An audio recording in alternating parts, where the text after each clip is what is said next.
Adalet Bakanlığı tarafından faili meçhul suçları araştırma daire başkanlığının kurulması haliyle herkeste bir heyecan da yarattı, bir beklenti de yarattı. Özellikle Gülistan Doku soruşturmasının derinleştirilmesinin akabinde böyle bir adım atılmasının önemi konusunda herkes hemfikir ama bu daire başkanlığının araştırmasının kapsamının sınırlı tutulacağı gözüküyor. Ben TRT'de gördüğüm bir haberde okuduğum haberde ilk etapta 75 ilde toplam 638 dosya ve 693 maktul için inceleme başlatıldığı söyleniyor ama binlerce var. Özellikle 90'lı yıllarda tek tek saymayla bitirilemeyecek birçoğu beraatla sonuçlanmış, birçoğu yine zaman aşımına uğratılmış, birçok dava ve soruşturma da var. Bekleyen faili belli diye tanımlanan, faili meçhul diye adlandırılan soruşturmalar da var. Siz İnsan Hakları Derneği olarak bu faili meçhul suçları araştırma daire başkanlığıyla bir temas kuracak mısınız? Bu konuya ilişkin olarak bir girişimde bulunacak mısınız? Bu söz konusu biraz önce rakamlarını verdiğim dosyaların daha da genişletilmesi konusunda ne tür girişimleriniz olacak diye birkaç soruyu arka arkaya sormuş olayım. Sözü size vereyim. Buyurun değerli üyeler. Evet, teşekkür ediyorum öncelikle. Bu programda en azından insan hakları açısından neler düşünülüyor bunun da çünkü toplum tarafından bilinmesi önemli. Birazdan anladığım kadarıyla Diyarbakır Şube Başkanımız da katılacak. Evet. Şimdi İnsan Hakları Derneği olarak biz nihai amacı insan hakları ihlallerinin önlenmesi olan bir çalışmayı 40 yıldır sürdürüyoruz. 40. yılımız dolmak üzere. Ve aslında sorunlara geçici çözümler değil, kalıcı çözümler üretilmesini arzu ediyoruz. Yani bugüne kadar hep tersiyle karşılaştık ama yani faili meçhul cinayetlerle ilgili, gözaltında kayıplarla ilgili artık kesinlikle reddedemeyecekleri açıklıkta bir takım deliller ve ciddi bir basınç oluşunca bir takım davalar açıldı biliyorsunuz ama hepsi beraatle sonuçlandı. Yani bir anlamda suçluları aklama mekanizması olarak yargıyı kullandılar bu süreçler içerisinde. Şimdi dolayısıyla bugün başka bir şeyi biz umut ediyoruz ama bu daire başkanlıkları kurulurken bakanlık ya da devlet ne düşündü?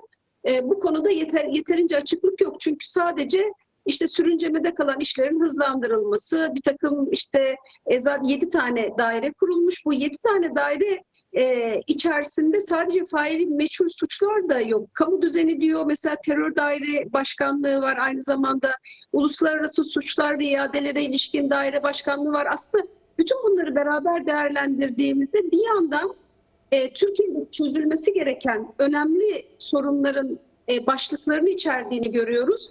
Ama bir yandan da mesela faili meçhul suçları siz adliyede yani yargıda çözüme kavuşturamıyorsunuz da bu daire mi çözüme kavuşturacak sorusunu ister istemez soruyoruz. Tabii. Burada hukukçuların eleştirileri var bir kere her şeyden önce. Adalet Bakanlığı'nın bu daire başkanlıkları eliyle Cumhuriyet savcılarının yetkilerinin bir bölümünü aldıkları ve dolayısıyla yargıya bir anlamda müdahale ettikleri ya da etmeyi planladıkları yönünde. Dolayısıyla itirazlar var ama bir yandan da demin de dediğim gibi şimdi faili meçhul cinayetlere ilişkin yargıda bu sorunu çözebilirsiniz ama yargıdaki davaları zaman aşımıyla ya da beraatle kapatıyorsunuz ama daire başkanlığının buna çözüm olacağını söylüyorsunuz. Bu yeterince bizi ikna ettiğini söyleyemeyeceğim. Yani biz tabii toplum gibi biz de hepimiz en ufak iyi bir şeye umut bağlamayı seçiyoruz. Yani umut bağlayalım ama uğrunda mücadele edelim, umut ettiğimiz şey gerçekleşsin istiyoruz. Yani faili meçhul suçları araştırma deyince bizim derneğimizin de yıllardır altını çizdiği hakikat ve adalet isteğimizin bu konuda komisyonlar kurulması yönündeki biliyorsunuz talebimizin sanki karşılığı olacakmış gibi bir genel algı oluşuyor ama şu anda çok fazla belirsizlik var. Biz sadece kurulan bu daire başkanlıklarının isimlerini biliyoruz ama ne yöntemle çalışacaklarını bilmiyoruz. Şimdi 600 küsur dosya işte incelenecek dendi ama bunlar nasıl incelenecek? Yani yine failler aklanmak niyetiyle mi dosyalar açılacak ve incelenecek, yoksa gerçekten hakikat ortaya çıkarılsın diye mi incelenecek? Çünkü burada hani biz sadece insan hakları savunucularına bir takım siyasi kişiliklere, siyasi kişilere yapılan onlara karşı işlenen suçlardan da söz etmiyoruz. Yani Gülistan Doku'nun örneğin öldürülmesi siyasi bir niteliğe sahip. Evet. Bunun gibi pek çok kadın cinayetiyle ilgili konuşurken bunu dile getireceğiz. Çocuk ölümleriyle ilgili konuşurken bunu dile getireceğiz. Yani faili meçhul kalan pek çok savaş bölgesinde çocuklar vardı biliyorsunuz. Bütün bunlar kapsama alınacak mı? Alınsa bile hangi maksatla alınacak? Mesela 12 Eylül yargılamalarını hepimiz hatırlıyoruz. 12 Eylül'ün suçları sayılmakla bitmiyordu. Hani binlerce ayrıntıda suç işlendi. Bunlar ispatlı suçlardı. İşkenceyle insanların öldürülmesi, idam cezaları vesaire. Ama sonu nereye bağlandı hepimiz biliyoruz. Evet. Dolayısıyla da bizim tabii ki kaygılarımız var. Biz atılacak adımları önemsiyoruz ama atılacak adımları eğer doğru biçimde atılmazsa doğan sonuçlar da bizi tatmin etmeyecek kaygısını çok yoğun olarak taşıyoruz. Bu yüzden de burada mesela bu daire başkanlıkları kurulurken mesela süreçle bağ kurulmuş olsaydı ve sürecin ihtiyacı üzerinden dile getiriliyor olsaydı bu bir adım sayılabilirdi belki, ama şimdi daha fazla endişe ettiğimiz ve dolayısıyla toplumu, halkı oylamaya yönelik bir girişim midir sorusunu da kuvvetle sorduğumuz bir tabloyla karşı karşıyayız maalesef. Bir de yeniden bir yapılanmaya gidiliyor sanki. Bu Mart'ta Milli Güvenlik Kurulu bünyesinde de biliyorsunuz iki daire başkanlığı kurulmuştu. Hem iç güvenlik hem dış güvenlik daire başkanlıkları ve orada da bir takım yetkilendirmeler yapıldı. Üzerine de bu yapılıyor. Yani bir yandan güvenlikçi ve otoriter anlayışın süreceğini gösteren adımlar varken bir yandan da toplumda sanki acaba adalete, barışa yönelik bir adım mı dedirten isimlerle kurulan bir takım yeni daire başkanlıkları var. Dediğim gibi nasıl çalışacak, hangi yetkiyle çalışacak, yaptığı iş ne işe yarayacak, bu sorulara cevap bulmadan ya da bu gerçek amacı bilmeden şimdi biz de soru işaretleriyle bakıyoruz sürece maalesef. Tam istediğimiz bu değil çünkü. Bizim arzu ettiğimiz, yani yüzleşme için, barış için, demokrasi için olmazsa olmaz dediğimiz hakikat ve adalet komisyonları böyle bir şey değil. Bu yüzden de bu konuda en azından açıklığa kavuşana kadar hem soru işaretlerimiz olacak hem de aslında hani umut ettiğimiz noktaya eğer iteklemeyle gelecekse çalışma yöntemleri vesaire, biz tabii ki bu mücadelenin de içerisinde olacağız. Şimdi yayına girmeden önce öyle bir hızlıca göz attım bazı geçmiş davalara. Yani Kerboran Jitem, Cizir Jitem, Koser Jitem, Gever Jitem, Görümlü, Sivas katliamı, Vartiniz, Musa Anter, Nezir Tekçi, Jitem ana davaları hep cezasızlıklarla sonuçlandı. İşte birçok davada beraat, bazılarında zaman aşımı uygulamalarıyla bu davaları üstünü örtmeye çalıştılar ama şimdi bir İnsan Hakları Derneği'nin de çok sık bir şekilde dile getirdiği gibi insanlığa karşı işlenen suçlarda zaman aşımı olmaz. Şimdi bu kurulmuş olan daire başkanlığının da kadük bir daire başkanlığı olarak kalmaması için sizler İHA'de olarak bu daire başkanlığıyla herhangi bir temas kurmayı düşünüyor musunuz? Yani birlikte çalışma, bu dosyaların kapsamını genişletme, gerçek anlamda şöyle söyleyeyim, yani yeni nesiller, gençler belki bilmez ama Susurluk davası vardı hatırlarsanız. Yani gayri nizami harbin oluşturduğu kontrgerilla, siyaset, mafya üçgeninde aslında birçok cinayetin organize bir şekilde işlendiği, faili meçhul diye adlandırılan cinayetlerin birçoğunun aslında failinde belli olduğu açığa çıkmıştı ama o tuğlayı çekersek duvar yıkılır gibi bir iddialarla, devleti koruma adı altında bu iddialarla birçok davanın üzeri örtüldü.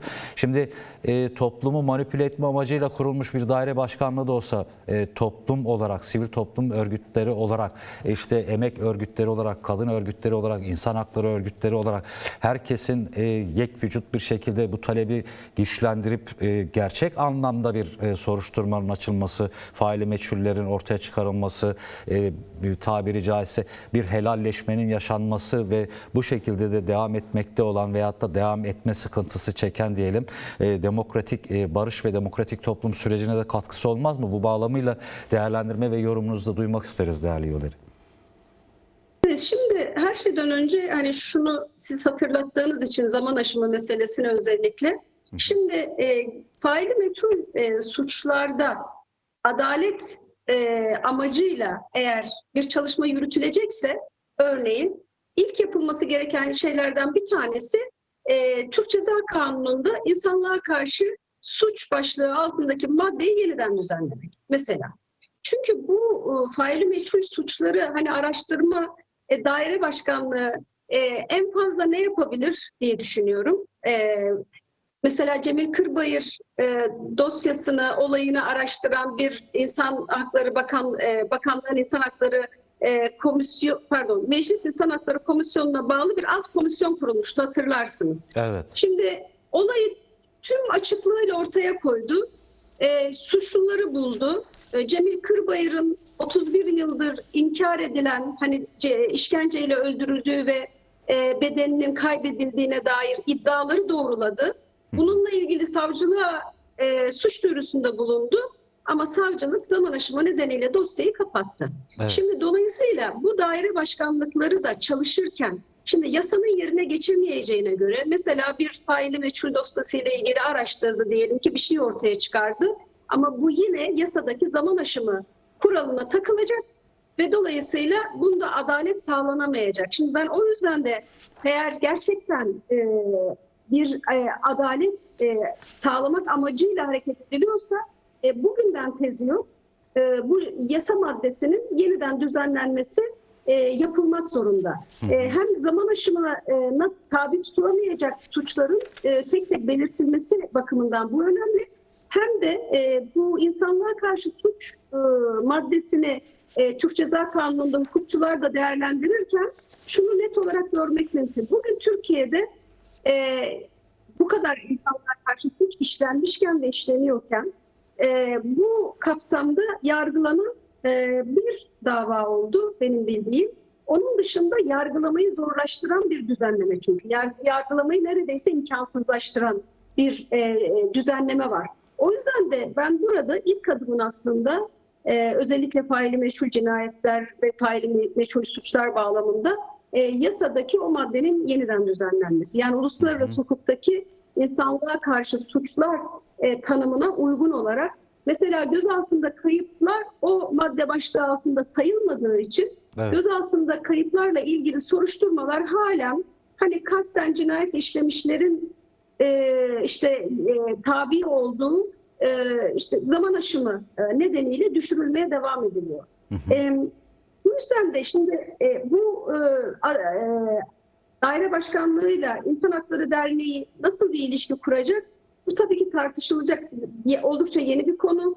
Evet. Ancak bunun da belirlenebilmesi için esasında bu daire başkanlıklarının çalışma usulünü bilmemiz lazım.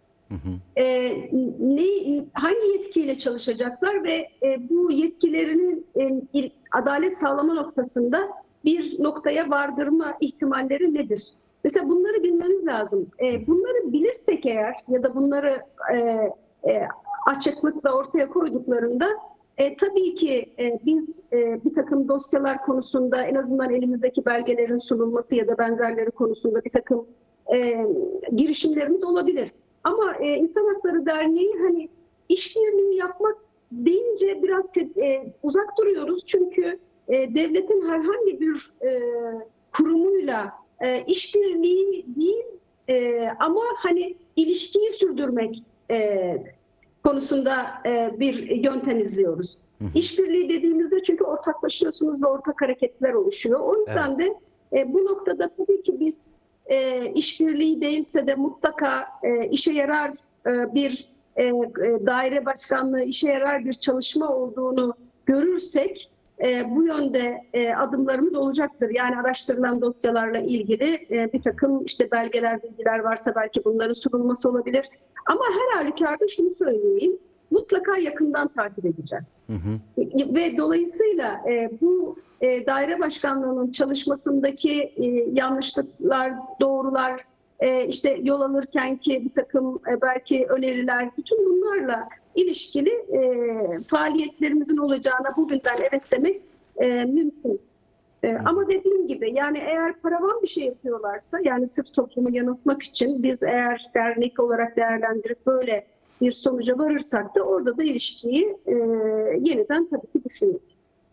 Son olarak bu Adalet Bakanlığı'nın şöyle bir sözü var, diyor ki yani bu daire başkanlığı için başta kadın ve çocuk cinayetleri başta olmak üzere toplumun vicdanını yaralayan tüm dosyaları yeniden mercek altına alıyoruz diyor. Bu bağlamıyla İnsan Hakları Derneği elindeki dosyalarıyla aslında böyle bir çalışma gerçekten samimiyeti olacaksa çok ciddi anlamda bir katkı sunacaktır. Böyle bir talebi de muhtemelen böyle bir daire başkanlığı da reddetmeyecektir diye düşünüyorum ben. Siz ne düşünüyorsunuz bu konuya ilişkin olarak? Çok emin değilim tabii. Aslında biz tabii bu devlet kurumlarının çalışma sistematiğine çok defa işte başvuruları iletmek bakımından, hak ihlallerinin önlenmesi için talepte bulunmak bakımından defalarca gidip gelmişliğimiz, görüşme yaptığımız oldu. Ancak burada demin de dediğim gibi şimdi kulağa hoş gelen bir cümle var. Biz bu cümleyi yorumladık ve bu cümleden aslında bir umut da ettik. Yani acaba bu hakikat ve adalet komisyonlarından beklentimize yakın bir çalışma mı hedefleniyor gibi bir soruyu sorduk. Ama bunların hepsi bir soru şu anda. Biz tabii ki bütün bu suçların aydınlatılmasını istiyoruz, adaletin sağlanmasını istiyoruz. Gerçek bir yüzleşmeye ihtiyacımız olduğu malum zaten. Ama demin de dediğim gibi yani soru işaretlerimiz özellikle şu aşamada. Henüz yeni kuruldu, çerçeve açıklanmadı, hangi usulle çalışacağı açıklanmadı. Araştırdı da sonunda bu dosyaları ne yapacak, araştırmasının sonucu ne olacak? Yani hazırladığı rapor ne işe yarayacak mesela? Bunlar henüz açıklanmadı. Araştırmalarını kamuoyuyla paylaşacaklar mı, paylaşmayacaklar mı? Mesela bu dava dosyalarındaki bir takım gelişmeleri paylaşacaklar mı, paylaşmayacaklar mı? Bunları da bilmiyoruz henüz. Bütün bunları dediğim gibi bildiğimizde çok daha belki somut konuşma şansımız olur ama evet, hani dediğimiz şuysa yani İnsan Hakları Derneği illaki bu komisyonlara tespit ettiklerini ve önerilerini sunacaktır. evet. İllaki yani şunu araştırıyorsan şunu da araştır. Araştırmada şu yöntemi de kullan gibi. Mesela araştırmanın sonucuna ilişkin ya da adalet istiyorsanız bunu yapmalısınız. Mesela bir yasa değişikliği ise bunu işaret etmek, bu işte yargı faaliyeti içerisinde yapılması gereken bir şeyse işte yargının bu noktaya dahil olmasını işaret etmek gibi bir takım durumlar olabilir. Ama dediğim gibi şu anda biz de henüz bu noktada net bir değerlendirme yapamadık çünkü yeterince açık değil. Henüz bu daire başkanlıklarının durumu. Ama her halükarda demin de dediğim gibi işbirliği yapmayacağız ama illaki yapılan çalışmaların adalete erişmesi ya da ortaya çıkartılması, hakikatin ortaya çıkması noktasında elimizden gelen bir şey olursa da bunu zaten isteyerek gerçekleştireceğiz.